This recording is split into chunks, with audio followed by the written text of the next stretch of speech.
Começamos o programa de hoje falando sobre a Comissão Europeia que sinalizou que ao invés de proibir as importações de produtos de áreas desmatadas já a partir de janeiro de 2025, a implementação da lei vai passar por um período de adaptação e testes durante 12 meses. Ou seja, a agropecuária brasileira teria mais um ano para se adaptar.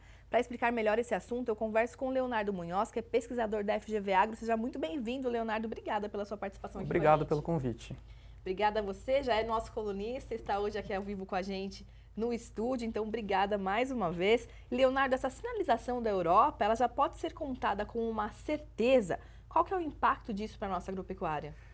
Hoje acabou de sair um manifesto por parte da Comissão Europeia, né, desse pedido entre eles, né, para primeiro a parte desse sistema de manual, que seria o sistema para trabalhar aí o diário. O outro seria um pedido de transição, um período de teste desse sistema por 12 meses, tá, por parte dos operadores que estariam no escopo dentro dessa norma. Uhum. Então não seria exatamente um adiamento, né? Mas sim um período mesmo, uma fase para os países se adaptarem, né, Léo? Sim, eles fizeram nesse manifesto, já tem uma proposta de alteração legislativa por parte da comissão que será submetida para o Parlamento Europeu novamente, e lá eles falam nesse período de 12 meses, não como um adiamento em si, que tudo ficará parado, mas que os operadores trabalhem, né, para ver se esse sistema vai funcionar bem, para ver se os critérios estão ok, e principalmente diálogos com os países de origem, ou seja, a gente, com o Brasil. Perfeito. Agora, isso já era uma coisa prevista, já era uma coisa esperada, ou essa pode ser considerada uma ação em resposta à pressão internacional, inclusive do Brasil, pelo adiamento dessa lei?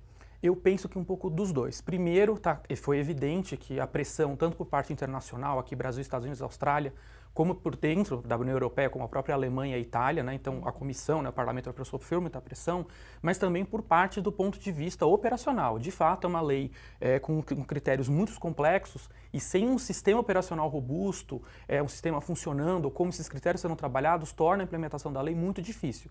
Então eu acho que foi uma posição ouvindo todas as partes e prudente por parte da União Europeia. Perfeito. Agora, quais devem ser os próximos passos para que esse período de adaptação ele realmente seja formalizado e ele passe a valer de modo certo? Então, como eu falei, a Comissão Europeia disponibilizou hoje uma proposta de emenda à resolução que foi aprovada pelo Parlamento. Ou seja, essa proposta será reenviada para o Parlamento Europeu, que deve votar até o final do ano, de forma a emendar o texto legal da lei anti-desmate europeia. E aí ela estaria oficialmente valendo esse período de transição. Agora, para a gente relembrar aqui o nosso público, quais são as principais exigências da lei anti-desmatamento da União Europeia e também os principais desafios do Brasil para atender essas novas regras? A principal exigência seria que não poderia haver comercialização, né, ou importação para o território europeu de produtos, né, esses listados na diretiva, que são pecuária, cacau, óleo de palma, café e madeira, de forma que venham de áreas desmatadas. E aqui o que é o grande ponto digamos assim, problemático seria que para a União Europeia, áreas desmatadas é qualquer conversão de uso de solo. Então não tem a diferenciação entre desmatamento ilegal do legal. Esses seriam os principais critérios. Então, para a gente, haveria um critério de rastreabilidade da produção agropecuária brasileira.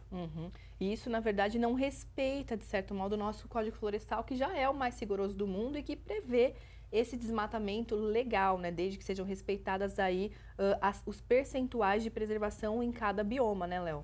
Sim, aqui um dos grandes problemas que o Brasil tem que sentar agora, aproveitar esses 12 meses e dialogar com a União Europeia, é que essa diretiva, essa lei europeia, ela não leva em consideração a norma dos países de origem. Tá? Os outros países de origem não têm essa diferenciação de desmatamento legal e ilegal. Nós temos, porque nós temos grande parte da vegetação preservada. Então, nisso, o Brasil tem que colocar a realidade do seu ordenamento jurídico e da realidade do produtor brasileiro. Perfeito. Agora, Léo, você citou que até a Alemanha mesmo e a própria Itália estavam pressionando por esse adiamento, né? Por que isso? Países do próprio bloco europeu pedindo esse adiamento? A própria Alemanha manifestou isso na Comissão Europeia por parte de problemas da implementação. É uma lei muito difícil de ser implementada. Não é que é difícil, é muito complexa. O sistema tem que estar trabalhado muito bem direitinho, é parte do sistema eletrônico, os documentos que vão ser enviados, os critérios, assim, não é meramente anti-desmate, tem vários outros critérios lá por parte da diretiva, que põe critério socioambiental, crime ambiental, comunidade indígena. Então, cada um desses critérios tem que ver qual documentação vai ser necessária. E tudo isso demanda muito trabalho. Estava muito evidente que, do nada, começar a valer em 2025 seria muito difícil. Aqui, se me permite um tempinho a mais, abrir para outra parte, por exemplo, um exemplo de que existe fase de transição é com a própria taxa de carbono de fronteira da União Europeia, que é uma diretiva do bloco, e eles colocam transição de 2 anos para que as punibilidades comecem a ser implementadas. Então, para que não fazer isso também para leite de desmate? Exato, fazia todo sentido. Leonardo, muito obrigada pela sua participação aqui com a gente. É sempre bom ter você aqui com a gente no programa. Muito obrigado, eu agradeço. Obrigada mais uma vez. Planeta Campo. Patrocínio. JBS. Há 70 anos alimentando o que alimenta o mundo. UPL. Reimaginando a sustentabilidade. Apoio. SLC Agrícola. Produzindo com eficiência e sustentabilidade. Infinity, Gestão de Resíduos. Associação Brasileira dos Criadores de Zebu, a BCZ de todos. Campo Forte, nosso forte é fazer você produzir mais.